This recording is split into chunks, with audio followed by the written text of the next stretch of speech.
Have you seen the latest 2020 Multigp Champs track? If not, check it out.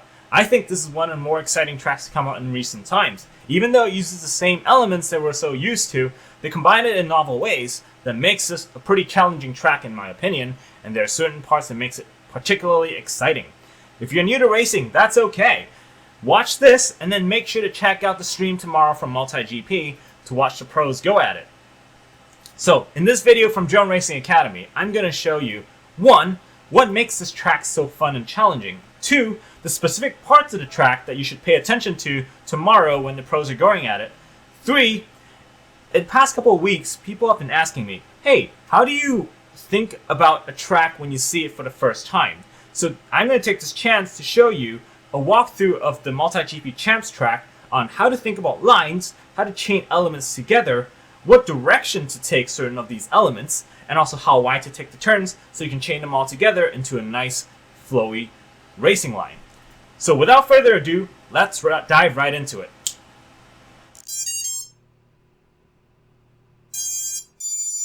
Drone Racing Academy.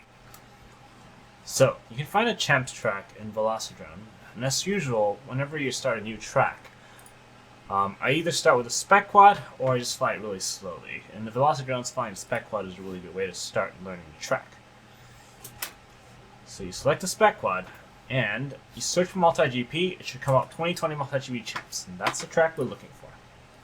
So this is the track that they're running at Champs this year. It's a very technical track. There are certain sections that are especially difficult. So before I start my walkthrough, let me just show you a quick run through of what the track looks like, and this is just something I put together after a couple practices, so I apologize if it's kind of slow. But you see in the beginning there is a bit of an elevation change, and then you go to the dive. This part's pretty standard. You've got a triple corkscrew right here, which I haven't taken well, and then you come back through here for a sweeper into a section of turns, and then you turn back into another corkscrew, and then you go into a slalom that ends with a dive. The dive is interesting here because it's a 90-degree dive, and that actually makes it quite tricky. So that's what the track looks like. Now that you've seen what the track looks like, let me just do a quick walkthrough and show you how I think about a track the first time I see it.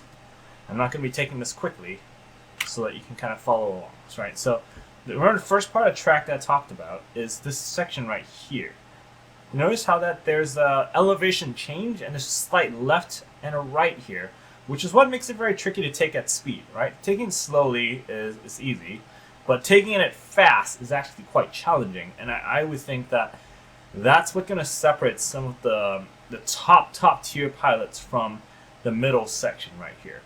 And that's going to be very difficult to take at speed consistently, right? So that's the first thing you notice kind of as you're walking through a track, right? Noticing any kind of elevation changes or any slight left to right shifts so that you can make the line the best line you can. Next part comes over here, right? You go this way and you make a quick left turn into a ladder. And here's where you have to make a choice. Do you want to take the ladder, left, or do you want to take the ladder right? And that there are arguments for both, right? If you're taking a left ladder, it's quite smooth coming out of this, right? Because you're coming out of this at speed, and you're making a left turn and immediately going into a left ladder. That's kind of a flowy move that you can continue there. But the problem is, once you come out of the left ladder, you immediately turn right for the dive, which can be tricky. So the other way to do this is to come through here, and then you take a right ladder. Oops, sorry, let's try that again. Come through, you take a right ladder,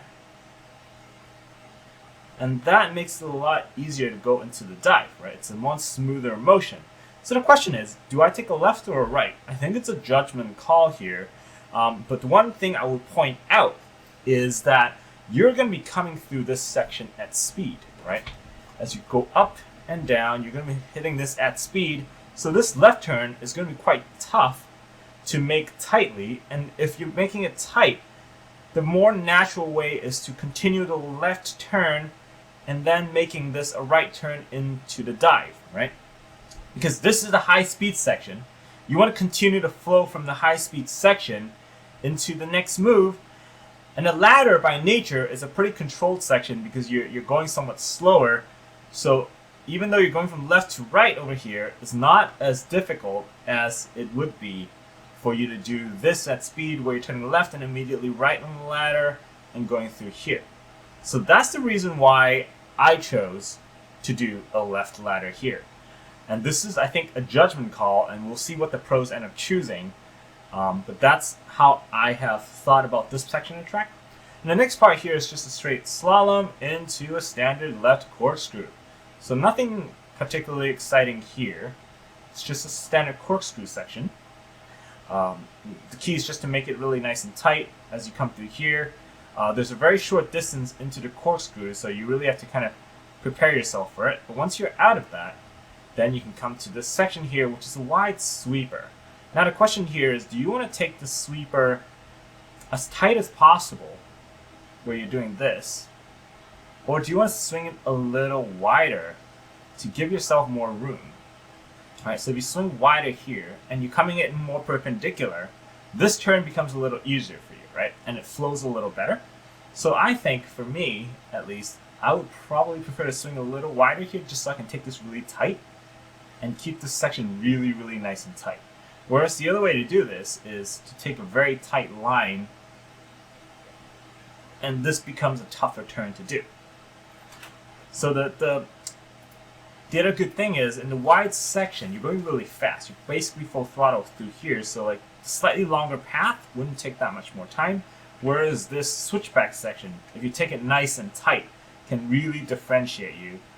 If you're able to take this one really tight versus someone that swings this part really wide, you know, it blows this part out into this, that would make the difference. So this is another section to watch out for. Now, as you see the pros take this, I imagine they would take this really, really nice and tight, and it'd be a good passing opportunity here. So coming out here, you have another ladder. On this one, I think it's a no contest. It's probably going to be a left turn, just because you're coming out here into a left turn, and a left ladder would make a lot of sense. And a left ladder would make a lot of sense there. So once you take this left ladder, you go up. Now you go straight through, and then here you got to take an immediate left to come down. So this part right here is a part that can be quite smooth, actually. It's really nice because it's a continual left turn into a right corkscrew. This part's actually really smooth, and I really like how it flows when you do it properly, because everything just comes together as one motion. It's really, really nice. It's hard to talk and fly at the same time. And this section, I think it's going to make a big difference for people who are nice and smooth and tight as well. And then the tricky part about this corkscrew, you're coming out, is if you notice, the flag is basically to the right of that corkscrew, and you have to stay on the right of that flag. This is another part that's really, really tricky. Because for most people, when you come out of a corkscrew, you're basically coming out straight. So what you'd have to do here, if you want a good line, is you want to take this corkscrew really tight, where you're coming out from the left side of the gate, right? So if I'm near the middle, I have a good line out to the right side of that flag. Whereas for a normal corkscrew that I take, I would probably end up more to the right side of that gate, and that would make me really squeeze to get to the right side of that flag. So this line out of the corkscrew is especially important. Oops, messed up there. Especially important and something to think about. And that's why it's very important to walk the track in a slow quad just to see what the lines look like, right? This is the line you want to take when you come out of the corkscrew. And over here is a standard slalom. The tricky part, and in my opinion, the toughest part of the track for me at least, is this dive. Now I like dives when I'm coming at it kind of directly, like the other side, where you're basically coming in directly, and then you're going up and over, and you're coming back. That's relatively easy to do. There's also dives that you go straight through. That's somewhat easy to do as well. This is a tricky one because you're coming through the slalom at speed, and you're going to have to make a 90-degree turn dive into this section right here, which is also very tight. So the tricky part here is, one, you're going to have to want to come out of the slalom high enough to give yourself a line through that dive gate, especially since it's not a slanted dive.